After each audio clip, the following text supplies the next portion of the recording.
So you're listening to the Free Will, Science and Religion podcast, and I'm joined today by the charismatic Chandler Klebs, the fantastic Felicia Hogan, the jovial Jamie Soden, and the always gracious George Ortega. I'm the dunce David Joseph, and we're on to another topic which I know nothing about. I think we're going to be talking about the history of free will, where it came from, what kind of time period, and how it was talked about in the Bible, and what relation the Bible has to the idea of free will. And I think the idea originally came from Felicia Hogan, even. She was going to read a couple of passages from the Bible that goes into detail about where free will came from, or where free will appears in the Bible, and the kind of effect that that's had on some religions. So if Felicia would like to go first and just read whatever it is that you're going to read, and I'll try to muddle through it. And if I get any questions, I'll try to jump in and just kind of derail the conversation and confuse everyone. So if you just want to go ahead and Well, do your thank thing. you, David. I don't think you're giving yourself enough credit, to be perfectly honest. Give me time. I was reading through Exodus yesterday because I haven't read the Apocrypha in the Catholic Bible, some extra books that aren't in the Protestant one, and so I've been wanting to read everything all the way through. I managed to make it into Exodus, and I was reading about the plagues and how God deliberately hardened Pharaoh's heart in order to escalate the situation to more and more horrific plagues, leading to and climaxing with the death of the firstborn. And there was a footnote that mentioned Romans 9, verse 14 through 24, which I thought was especially interesting considering that generally in Christianity, which again we spend so much time on because most of our cast is Americans, right? We're Americans generally, most of us, and Christianity dominates our country. So much so that I think Idaho wants to make the Bible a textbook again. And so that we usually attribute the horrors and the sociopathy of God to just the Old Testament. And the Christians generally don't like to talk about the Old Testament. They prefer to talk about the New Testament. Well, here's a New Testament passage that says God's a sociopath. And it goes like this. What then are we to say? Is there injustice on the part of God? Of course not. For he says to Moses, I will show mercy to whom I will take pity on whom I will. So it depends not upon a person's will or exertion, but upon God who shows mercy. For the scripture says to Pharaoh, This is why I have raised you up, to show my power through you, that my name may be proclaimed throughout the earth. Consequently, he has mercy upon whom he wills, and he hardens whom he wills. You will say to me, Why then does he still find fault? For who can oppose his will? But who indeed are you, a human being, to talk back to God? Will what is made say to its maker, Why have you created me so? Or does not the potter have a right over the clay, to make out of the same lump one vessel for a noble purpose, and another for an ignoble one? What if God, wishing to show his wrath, and make known his power, has ensured with much patience the vessels of wrath made for destruction? This was to make known the riches of his glory to the vessels of mercy, which he had previously prepared for glory, namely us, whom he has called, not only from the Jews, but also from the Gentiles. And what I take away from this is that they don't deny that we have no free will, that God chooses who's going to be saved, who's not going to be saved. It's a predestination argument in its essence. But they don't make any attempt to counter that and find a way to make that work with the idea of a benevolent God. Instead, they say, who are you to question God, rather than trying to think through it. Yeah, this is generally why they don't get along with philosophers. Felicia, also, I think in Romans, I think it's very close to that passage. It might be a bit before. Paul is saying, I don't get it. Like, I try to do what's good, but sometimes I can't. So, I think these passages are very strongly refuting the notion of a free will. That is, I really wish I could find that passage. I think it's Romans 7, isn't it? 7, freedom from the law. Yeah, I think that it was Romans 7 where Paul was talking about, how he can't do what he wants, basically. 7:15 maybe. So, 7. so if the Bible says that we don't have free will, why do so many religions claim that we do have free will? They don't read the Bible. Well, Who asked that? Was that David or Jamie? Okay, that it was was Yes. David asking. David. Before that, because that is an excellent point that I definitely want us to cover.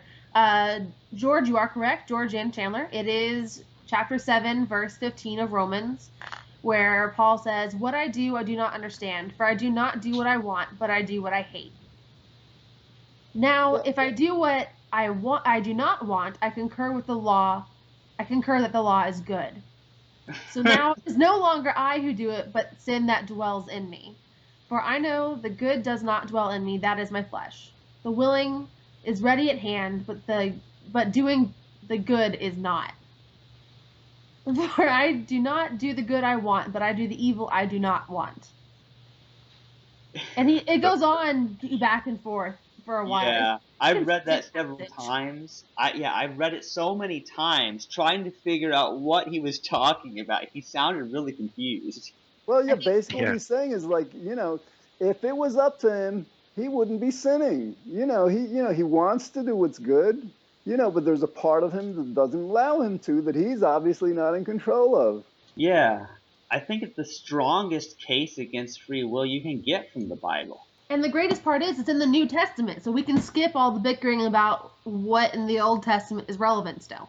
Yeah, and it's true that both stuff in the Old Testament and stuff in the New Testament completely refutes the notion of free will. In fact, here's another example from the New Testament that completely obliterates free will, because Jesus was able to say exactly before the cock crowed twice that Peter would deny him 3 times. And I'm like, dude, that's the whole point, is that if Jesus knew what Peter was gonna do, then Peter couldn't have done otherwise. That's the whole thing, and that would have had to have been because it's really kind of strange, because it's anybody can write a book where some character in it can foretell future events, but for people who really believe this, they have to admit that a God who can tell the future completely cancels out the idea of human free will. And this stuff affects the animal rights issues, which you go on about from time to time, Channa, on your YouTube page. In the Old Testament, I can't seem to remember exactly what the Old Testament said about, sacrificing lambs and stuff. But I do know that Christianity does teach that in the Old Testament teaches that they used to slaughter lambs in sacrifice for their quote unquote sins. That don't even exist. So Yeah. Jamie, you're addressing what kind of like what David asked before, like if it's in the Bible that God himself is saying that what happens is up to him, and Paul is saying that he can't do the good he wants, why do people believe in free will? And so like the question has something to do with what you raised, because basically, although the Bible condoned animal sacrifice, it really also had passages saying that we're not supposed to be cruel to animals. It's like in today's world, we're so cruel to so many animals. So like back in 380 AD, St. Augustine of Hippo, was grappling with this question, because basically he was trying to like find out why there's evil in the world. He's starting from the premise back then that God is entirely good. So he says, basically he's saying, well, if God is entirely good, the evil that we do, the cruelty to animals and cruelty to humans that we do, cannot be God's fault. It has to be our fault. Now, thinking about that, I think to myself, well, back then they had this concept of Satan, Lucifer, the devil, the tempter and all, that Yeah. St. Augustine could easily have said, well, fine, it's not God's fault, it's Satan's fault, and have left us alone. But you know, in his you know, very limited, misguided thinking, he said, well, if this evil is not up to God, it has to be up to human beings. So that's you know, to answer the question, that's why so many people believe in free will, because if they didn't believe in free will, they'd have to acknowledge that God is not just all good, God is also responsible for such horrendous evil too. What compounds upon that, though, is hell. Like, Oh yeah. okay, so you make us do evil, and then you punish us for it for eternity.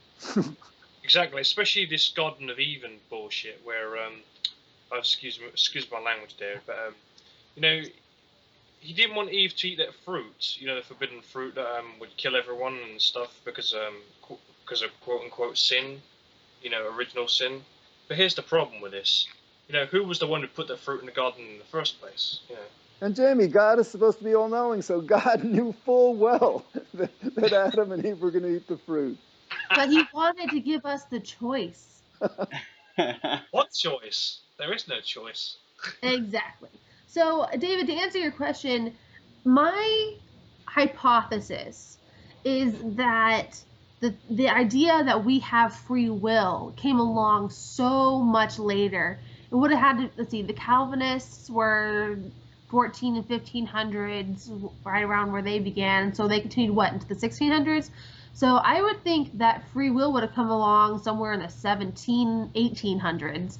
And I would say that our empathy and our sense of morality had evolved to such a degree where we could no longer reconcile worshiping a God and calling him love, who also punished people for crimes he forced them to commit.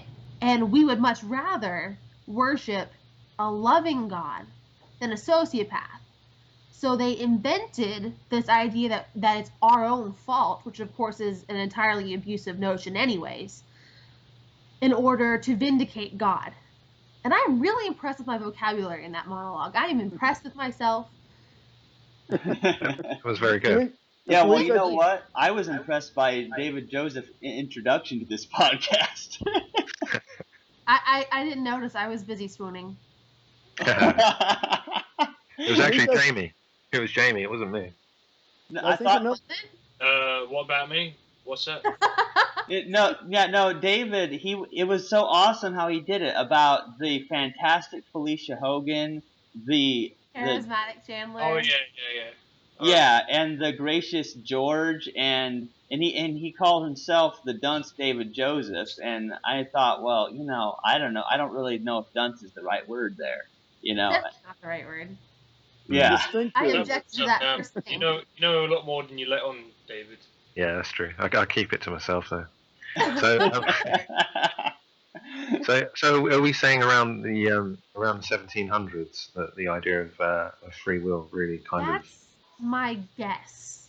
of right? Because we have the Calvinists coming to be late 1400s, early 1500s. George already mentioned that, and the Bible already mentions that the notion of us having free wills appears to be non-existent. So my guess would be 1800s. Does anybody know for sure? I would argue it's a lot earlier than that because the concept of punishment and reward has been around for a long, long time. Yeah, so. Yeah, but so is worshiping a sociopath. Yeah, you know, guys, here's how I look at the whole history thing. I think the belief in free will came long before the term free will, which we do get from Augustine in the book he wrote. But I think the actual belief in free will is a mistake that could be made by any human or any other animal who is simply unaware of the causes of why something happened. Because I think that ignorance is the primary reason people believe in free will. You have to tell people that we're neither good or evil. We're just nature. That's it. That's a good point actually, because I wasn't raised in a religious family at all, or I didn't have any kind of religious background, and yet still I was kind of a believer in free will, just just by default almost until about the age of 25.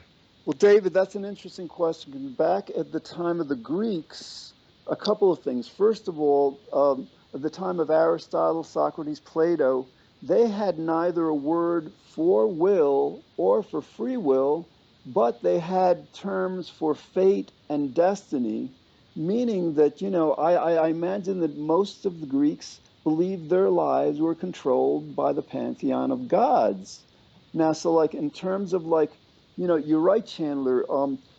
Later, after these, that time, I think in Stoic times, then the free will concept began to be really challenged. Democritus, with his atomic theory, he was basically saying that one thing causes the next and all.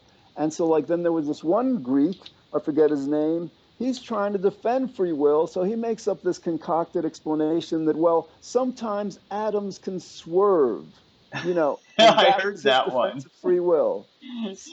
Yeah. So you're right.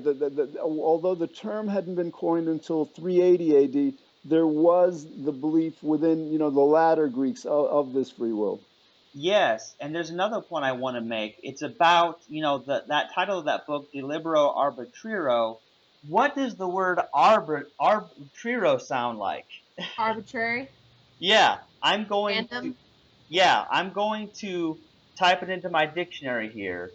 And okay, what we have here, the first definition is based on or subject to individual discretion or preference or sometimes impulse or caprice. And two is technical, having any value or form of any degree or extent. So arbitrary is sort of, it's sort of weird. It's sort of like just random. Like if people were today said arbitrary choice, well, that's that's the sense in which Augustine probably meant it is based on that Latin word arbitriro. That's what I'm guessing. And so that's how I've explained it, like to my mom, as I'm like, well, choices are caused, not random. And in Greek mythology, they had the three sisters of fate, didn't they? They believed. I mean, a long time ago, they believed in the things called the fates, where three beings knew the outcome of the future in every event. So there was no free will in that regard, was there? I think one thing we also have to keep in mind that back in those times, like they didn't have an official police force and a criminal justice system. And you got to imagine that these leaders, religious leaders, because there wasn't really so much civic authority back then, especially in early religion, they're trying to like find ways to make people do what's right, to not steal, not lie, not kill and all.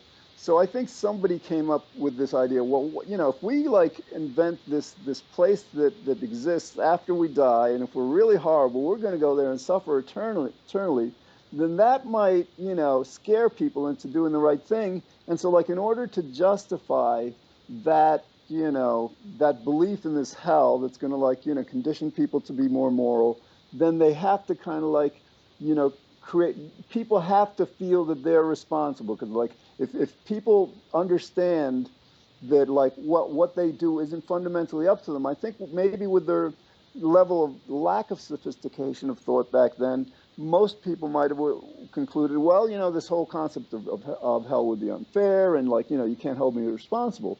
So, I think we have to, just acknowledge that during their time when this began, perhaps this belief in free will had some practical utility for maintaining civilization. Yeah, I think that's true, George. But here's where it went really wrong in Christianity, is because your punishment in hell became not about what you do, but because of what you believe. And I think that's where it went wrong, because a lot of us know from experience that Christians don't behave more morally. It's just about, oh, I believe Jesus is my Savior. They live their lives as a total jerk, and then they believe they're going to heaven because Jesus died for them to go Well, to heaven. you're not taking into account the no true Scotsman fallacy. Oh, Can you explain that? The no true Scotsman fallacy takes a very narrow, where the definition of something is very broad, and then intentionally narrows it in order to keep evidence to the contrary out of the picture. For instance, Christian is somebody who believes that Jesus was a son of God who died for their sins and rose again on the third day. That's Christian. That's the definition of it. But then many different Christian communities will then deliberately narrow it and say a real Christian doesn't fight in wars, or a real Christian doesn't eat meat, or a real Christian doesn't support gay marriage, or a real Christian doesn't have sex before marriage. This way, anybody who acts in a way that they don't like or they don't agree with is not a real Christian. So when you're talking to somebody and you're arguing about Christianity and all the evil that it's done, they can say, well, they weren't real Christians. I get what you're talking about now, Felicia, because people have said that to me. Well, no real Christian would have sex outside of marriage. Yeah, it's bull. It's just a load of bull, because who died and made them God? Yeah, well, that's very interesting, because that makes about as much sense as if I were to try to say, well, no true atheist eats meat, which is stupid. If I said no true vegetarian eats meat, now that would make sense. But since I think what people misunderstand is that they think, like, atheism is a religion. And this happens often. They say, well, atheism means that you will politically believe this, Or be a social Darwinist. Yeah, and that not necessarily, because all it means is we don't believe in a God. That's all it means, nothing else. And I find that actually, and then I recognize this is a tangent fully, but I find that atheists seem to make the no true Scotsman fallacy less frequently, but doesn't mean that they don't make it. For instance, I was arguing with somebody over Whisper who said that atheists don't believe that Jesus existed at all. That's not. And I said, well, actually, some people believe that he was a man who was then mythicized into being a son of God. And he said that there's no evidence for that. I said, it doesn't matter. It has nothing to do with whether or not you're an atheist. Yeah, not really. And somebody could be an atheist and still believe in Santa Claus, the Tooth Fairy, or unicorns, too. Just not necessarily believing in a God figure. Anyways, that's what we were talking about. Yeah. What were we talking about? We don't have a free will. We had a free will, we wouldn't get so sidetracked. Yep. I think it was something to do with the history of free will. Where did we get? I think we got up to about the 1800s, something like that. Does anyone want to jump in and kind of say how free will has kind of developed and? Yeah. Okay. Back to the. I remember having a fleeting thought that perhaps then the idea of free will and determinism, I guess, maybe even fatalism, actually, may have actually developed side by side throughout the ages. Yeah. Well, here's the deal. Fatalism and determinism are actually not compatible, in my view. Those two things are actually separate, because, for me, fatalism is always where a god is literally a puppet master and has a god with their free will has chosen what everything will happen. That's what I think of fatalism. Well, fatalism was kind of the only option back when they were still burning atheists at the stake. Well, yeah, I guess so. That was the Greek conception. In other words, like, there are some myths that, like, some guy heard that fate had said that he was going to be, like, killed by one of the gods or something. So, like, he fled to another city, and then the person was the Grim Reaper or whatever, met him there and stuff. So, like, fate was the idea that if something was destined to happen to you, there was no way you could avoid it.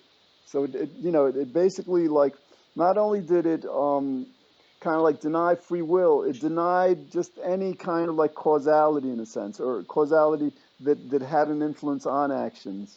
Yeah, but it wasn't until man learned about evolution that things set the ball into motion. where science could actually disprove free will. So it seems like there's been a conflict throughout history between the many ideas because we treat ourselves and we treat others and we accept a God treating us as if we had free will, but at the same time we see, like in the Bible and in various other myths, that we expected a god or gods or goddesses or fate to interfere with our free will, thus making the question moot. And so it seems like to me like people just simply lived with a cognitive dissonance. And I don't know how they do it. I really don't. Well, actually, if you ask people, they get we don't have free will. There's certain expressions in English. For example, you ever hear the expression, there but for the grace of God go I? Somebody who's really unfortunate, you recognize, wait a minute, we're lucky, we're not them. Or have you ever heard somebody say, like, before you judge someone, walk a mile in their shoes? Yeah. So like, yeah, we have that same kind of like, on the one hand, we believe in it. On the other hand, we understand it's not possible. Yeah, and I used to, back when I believed in free will, maybe I didn't really believe in free will. I didn't know the term. Like, it was because of that movie God's Not Dead and free will being that kid's answer to the problem of evil that I started researching it, and I found George's show again and started listening and found out what it was about. Because I didn't know the history of free will or even what the term meant.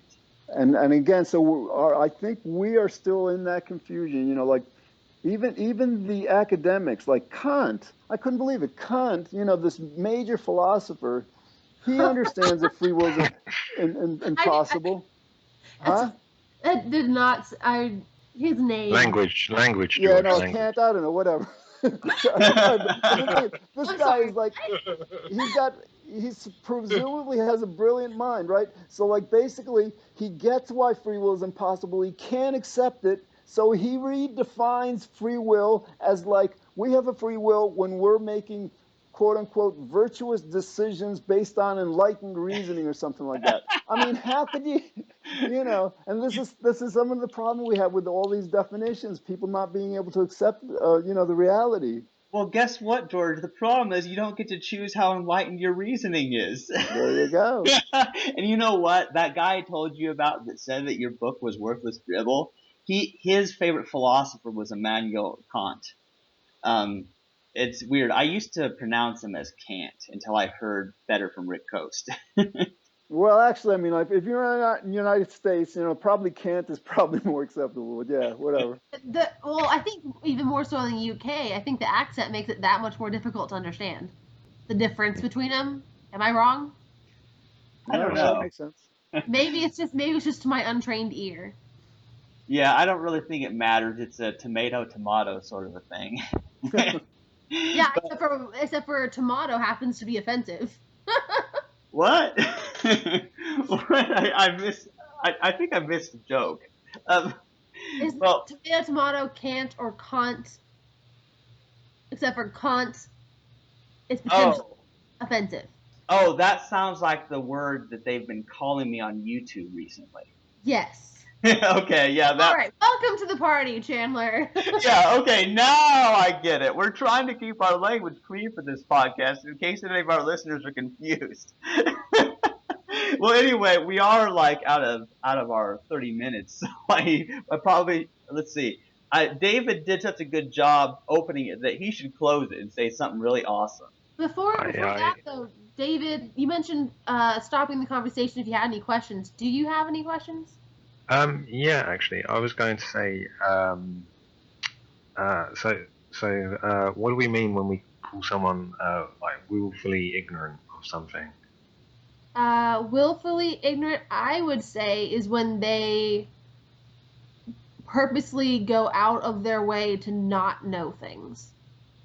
Right. I believe that the idea of free will denialists is kind of it's sort of like that. People don't really want to know, if that makes sense, because it impacts on their beliefs and on their lives so much in such a way that it kind of turns things on its head and they're uncomfortable. Yeah, it does. And speaking of willful ignorance, I guess, There's also that same verse I read at the very beginning of the episode. When I posted that to Facebook, somebody told me, what are they telling me? They said something to the effect of that they try to not, oh, I don't try so hard to analyze the paraphrases of men.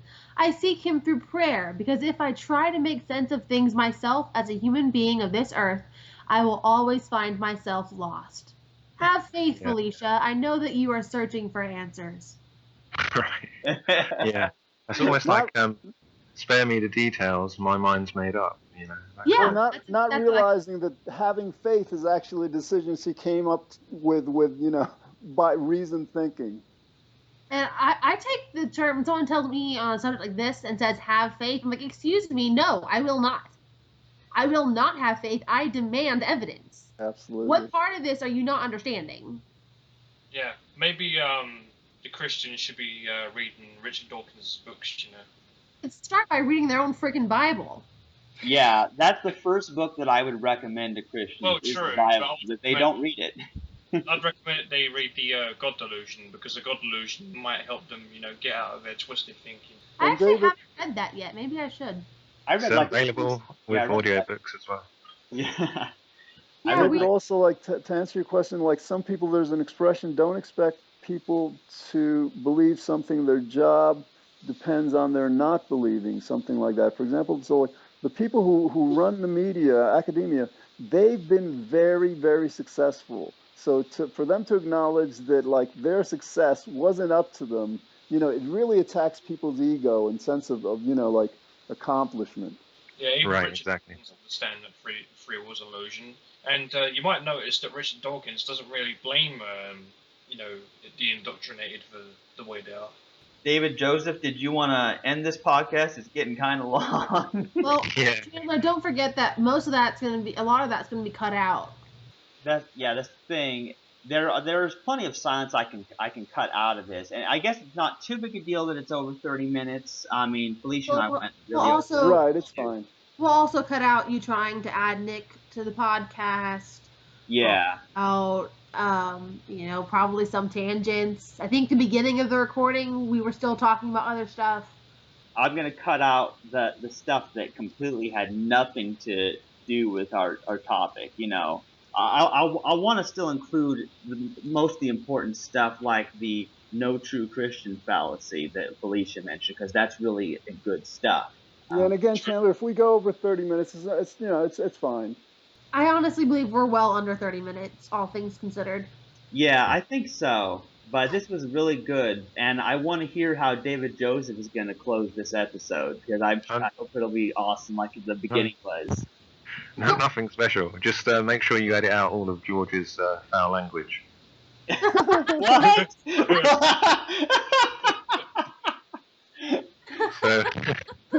So, you've been listening to the Free Will, Science and Religion podcast, and we've been talking about the history of free will and its relation to the Bible and its relation to certain religions and religious ideas. And I hope you join us again.